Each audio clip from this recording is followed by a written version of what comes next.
you're supposed to look at me. Just forget that camera thing is even there. Welcome back. Joining us now with his fourth book is the co-author of Your Life on Purpose, How to Find What Matters and Create the Life You Want, Dr. John Forsyth. Hi, Tracy. Thank you for joining us. I'm glad to be here. So Your Life on Purpose, this is about people who need to be more centered or people who need to do a better job of getting their life together. Who's it for? I think this is a book for all of us, really. It's a book where I think most of us want to have and create a life that's worthy of our time. We have a minute, a little bit of time on this planet, and so, but going forward and doing what we really care about invites obstacles, problems, and pain. And it's very difficult to do what matters. I mean, people are suffering now. There's, people are out of work, they're out of their homes.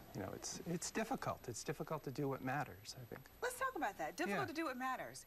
You mean what matters to me intrinsically? Things that I consider to be important to me? Yeah, I'm talking about things that pull at your heartstrings, that you care deeply about, that you'd act to defend. People talk about these as values or quality of life areas, so family maybe, or work. It could be your health. Or giving back. A lot of people want to give back, but they never find the time to volunteer. Yeah, service to other people. And when we take a step in the direction of something we want, we often risk getting something we'd rather not have. Right?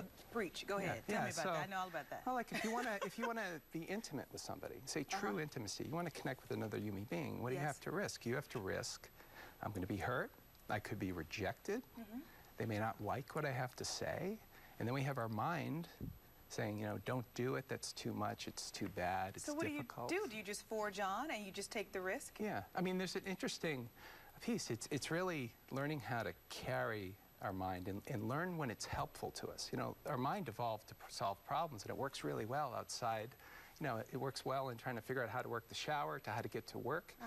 But then when we face these sorts of barriers, our mind clicks into the same mode. It's like, how do I figure out how not to feel bad? Well, you're right, because women are overthinkers. Sure. Overthinking. So is there a time to ignore the person in here talking? And how do you know when to ignore it? Well, there's a neat study that came out just recently. The Harvard researchers looked at people, what happened to their minds during a typical day, and they tracked 2,200 people with an iPhone. Is this going to freak me out? What happens? I think it will. Well, it's actually very interesting, and it relates right to this book. They found that about 50% of the population are not present where they are. They're off, their minds are off in other places. So walk down the street and just count 1, 2, 1, 2. Wow. And every other person, they're daydreaming, they're off thinking about the future, they're thinking about the past, they're thinking about their pains.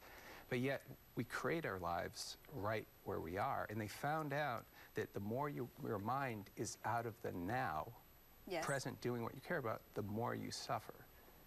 Whoa. So the piece here that we're after is teaching people how to redirect their energy and attention and find what matters. And then we teach them, which many books don't do, is how to deal with the blocks, the barriers that show up, the mind saying it's too hard, it's too difficult, and the fear of the unknown, the fear of the risk. And quickly, you said something about athletes are flexible and how we have to be more flexible. What do you mean by that?